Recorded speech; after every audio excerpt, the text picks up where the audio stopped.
everyone.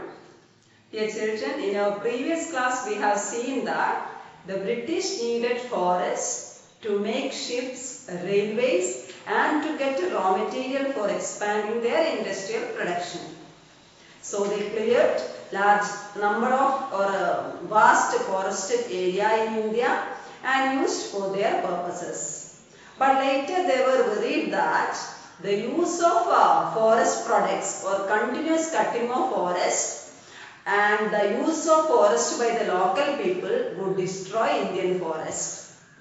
That's why in order to make the plans for conserving Indian forest or to increase forest cover in India, they appointed an Inspector General, they appointed an official named Dietrich Brandis for the preservation of Indian forest.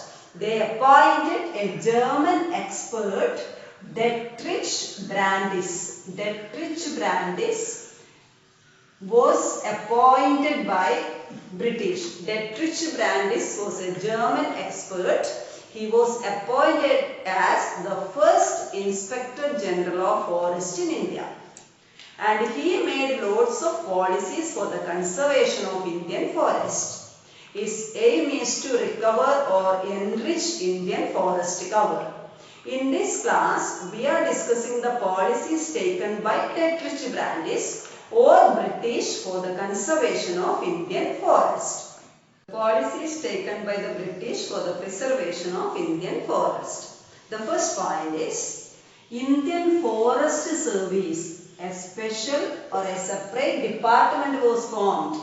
Indian Forest Service was set up. Indian Forest Service was set up in 1864 for the preservation of Indian forest, for making plans for increasing forest cover in India, and British government made a separate department. In 1864, Indian Forest Service was set up. And the second point is Forest Act was passed. Forest Act was passed by the British in 1865. 1865, British passed Forest Act. And under this Act, there were some policies were introduced. First important policy introduced under this 1865 Act was the forests were divided into three. Indian forest, as per this 1865 Forest Act, divided Indian forest into three types. They are reserved forest, protected forest and village forest. Forest Act was passed in 1865. Under this Act, Indian forests were divided into three. Reserved forest, protected forest and village forest. And reserved forests were reserved for British purposes. That means local people were not allowed to enter inside the reserved forest. Protected forests are the forests in which local people can enter but under certain conditions.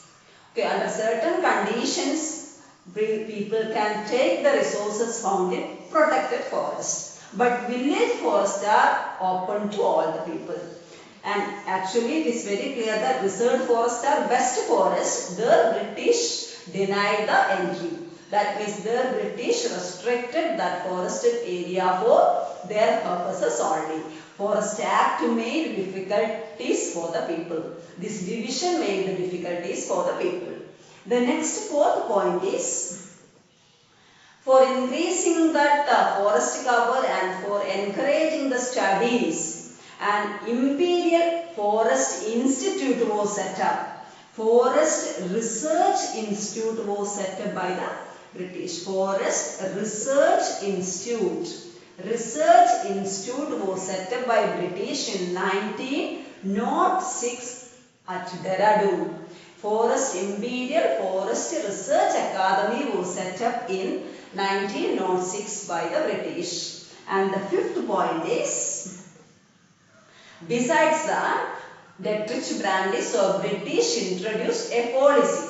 That policy was called as scientific forestry. Scientific forestry was implemented by the British. A theory was implemented by the British. Under this scientific forestry, natural forests were cut down, natural forests were cleared. In their place, plantation crops were cultivated. Already we have discussed in the previous class, British introduced plantation crops. For this purpose, under this particular strategy, they cleared the natural forest, and that place they used it for cultivation of plantation crops. This scientific forestry implemented by the British expanded the forest cover in India.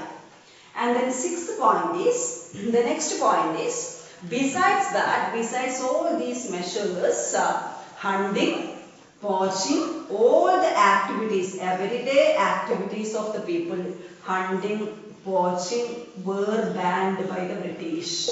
Hunting, poaching made illegal by the British. People were not allowed to enter inside the forest, and forests were fully restricted for the British purposes. And all their customary practices of the people were banned or abolished by the British. That also affected their life patterns. And besides all, another important factor is British banned shifting cultivation. Already you learned about shifting cultivation in the previous class. This shifting cultivation was banned by the British. And British utilized Indian forest only for their purposes. These policies, one way or other way, increased the forest cover, but which led a lot of changes in the day-to-day life of the people, which affected the people badly. And how did it affect the people? That we can discuss in the next portion. Dear children, let us recall the points what we have learned now. Rise of commercial forestry. The British needed forests for different purposes. They wanted to get raw material for their industrial purposes. They wanted to get timber for making railways and ships. So they needed forests. In order to preserve Indian forest and enrich Indian forest cover, they appointed a forest inspector general named Dietrich Brandis. Dietrich Brandis was a German expert. He was appointed as the first forest inspector general of India. Dietrich Brandis introduced many policies for the conservation of Indian forest. The policies taken by British for the conservation of forest. The first point is, Indian Forest Service was set up in 1864. The government organized a special or a separate department for maintaining Indian forest in 1864. The second point, the Forest Act was passed in 1865. Forest Act was passed in 1865 and it was amended twice. And under this Forest Act, divided forest into three categories. Forest Act divided forest into three categories: reserved forest, protected forest and village forest. And reserved forest are the forest which is fully reserved for the British purposes. That means local people were not allowed to enter in reserved forest. All the practices of the local people were restricted in this type of forest. Second one is protected forest. Protected forest are the forests in which British provide certain facilities, privileges or facilities to the people. That means people could enter in protected forest. They could utilize the forest products under certain conditions. But village forest are the forest which is open to all. All the people could enter in this village forest. They could utilize the forest products. And reserved forest are the best forest that is restricted for British purposes. The fourth point is, Imperial Forest Research Institute was set up at Dehradun in 1906. In order to provide facilities for researches and studies, a separate department or institution was set up at Dehradun in 1906. The next point, a system called scientific forestry was introduced by the British. In scientific forestry, natural forests were cut down and in their place plantation crops were cultivated. British needed raw material for their industries. That's why natural forests of India were cleared and in their place plantation crops such as rubber, tea, coffee, etc. were cultivated. The next point is hunting and poaching were made illegal.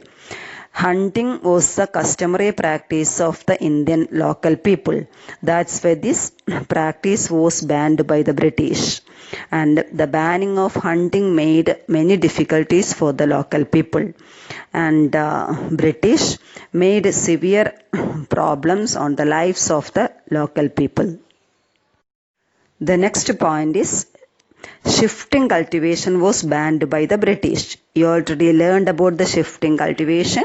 Shifting cultivation was the cultivation in which the peasants or farmers prepared the land for cultivation by felling trees and burning the remains.